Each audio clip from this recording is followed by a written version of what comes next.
What's up guys, Bucks here and welcome to the first video on this channel. Today I'll be showing you what you can upgrade on your PC without being affected by the current memory prices, and that is building a custom loop.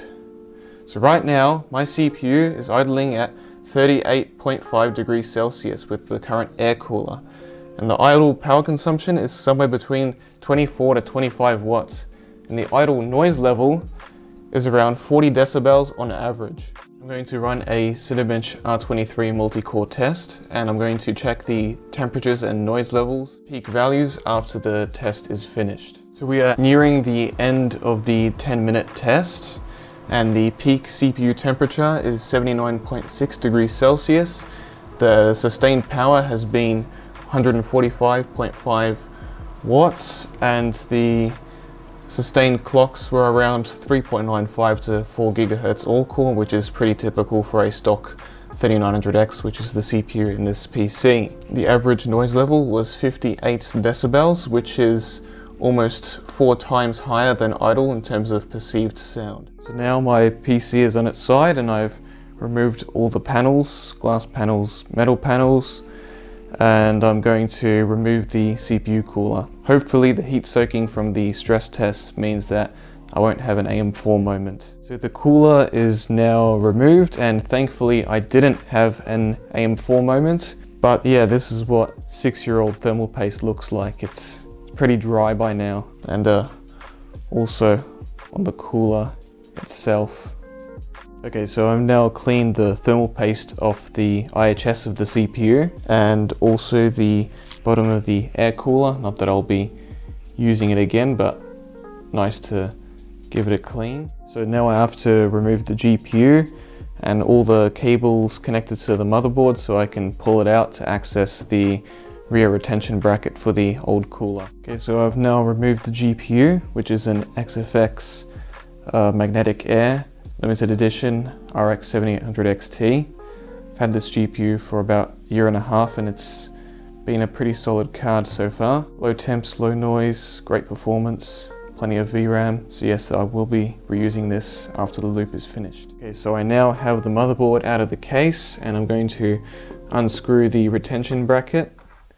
And this will mean that the rear one will also come off.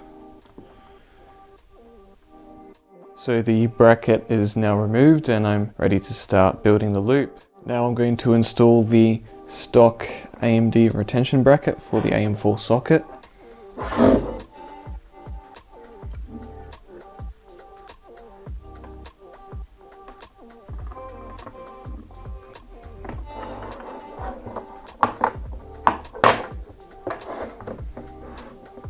So I got some Thermal Grizzly Duro Nort thermal paste and now I'm going to apply it on the CPU. Using the included spreader to put an even coating across the entire IHS. So as you can see, not a single bit of the IHS is showing underneath this paste. It is a full IHS application. So this is the CPU block. It's the Corsair XE7 RGB Pro and it has 110 micro fins and a nickel plated copper base plate. So now the CPU block is fully attached and tightened down with the 4 thumb screws here. The next step would be putting the motherboard back in the case. So I've reinstalled the motherboard back into the case. Now I just need to mount the radiator in the top mounting position, which is here. As you may have seen earlier, I have already removed the rear and top case fans. I'm going to use them as radiator fans on this radiator here. This is the Corsair XR5 360. It is a 360mm by 30mm radiator that's full copper. So now I've installed the fans onto the radiator and I've made sure to put the cables orientation the correct way so that cable management's easier. Also made sure to connect the fans back up to the splitter, and this will be going into the CPU fan header, no longer the system fan header, because this will be the main CPU cooler now. This is a CPU only loop for now. GPU block, more rads may come in the future. Okay, so I've mounted the radiator on the top and I've plugged in the fans to the CPU fan header up there. Next I'm going to install the pump reservoir combo. So I've installed the pump reservoir. screwed it into the fan mount and plugged in the pump header on the motherboard and the Molex as well for the PSU. So I was testing the clearance with the GPU on the vertical mount. It just barely fits. As you can see, that clearance is pretty tight. There's not much light shining through that gap, if any at all. Almost non-existent. So I've installed all the fittings now, and the order goes like this. Comes out at the outlet on the pump res, goes into the inlet on the CPU block, comes out the CPU block, goes into the rad here, circulates through the rad, and then comes out the other side and goes back into the pump res. Okay, so the loop is almost complete now. Got basically all the tubing in here, the fittings, the collar's all tightened up on all of them. I may need a 90 on this one instead of this one that comes straight out, because might need clearance for the GPU.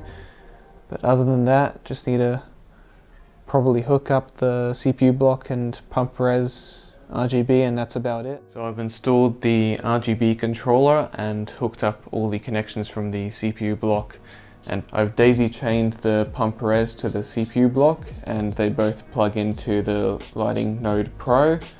I've got a USB 2.0 connection to the motherboard, and it's powered by SATA from the PSU. So I've redone the run from the pump res to the CPU block with 90-degree fittings so that the tubing can clear the GPU, and I've re-leak tested it to make sure that it holds air, which means it'll hold fluid, and I think now is time to fill it up. So as you can see, I filled the PC with coolant now, the custom loop, and I'm just letting the air bubbles bleed out. As you can see here, there's still a lot of air bubbles, and in the CPU block there's a big one. Got the cap off so the air can escape through the top of the pump res. Right now the PC is actually not powered on. I've just got a PSU jumper on the 24-pin motherboard cable to let the pump run by itself. Okay, so the loop is pretty much finished bleeding out. There's no more air bubbles in the CPU block. It's very clean flow. There's still some in the pump res, but that'll probably take more time to fully bleed out. Don't know if I forgot to mention this, but I did add the drain valve before adding the coolant, so that would make coolant changes easier in the future. I've got everything plugged back in, the 24-pin motherboard power, the 8-pin CPU power, and the GPU's reinstalled now with both the 8-pin PCIe plugs in, so it's all ready to be started up now. Hopefully it all works. Build is done, it looks great. Now it's time to put it to the test. So I've got Cinebench R23 and Hardware Info open. Right now the idle temperatures are anywhere between 33 to 34 degrees Celsius, and the idle noise level is 46 decibels on average, so a bit higher than before, but these radiator fans don't really have RPM control, so that is a bit of a problem. I might change these fans out in the future, but for now this is how it is. So now I'm going to run the 10-minute multi-core stress test and see where the temperatures and noise levels stabilize. So the results are here. The peak temperature was 68 degrees Celsius, which is around 12 degrees cooler than the air cooler. The average core clock across all cores was 4.02 gigahertz, which is 70 megahertz higher than before, because even though there's no PBO enabled on this 3900X, it's the logic built into these CPUs to automatically boost higher when there's lower temperatures.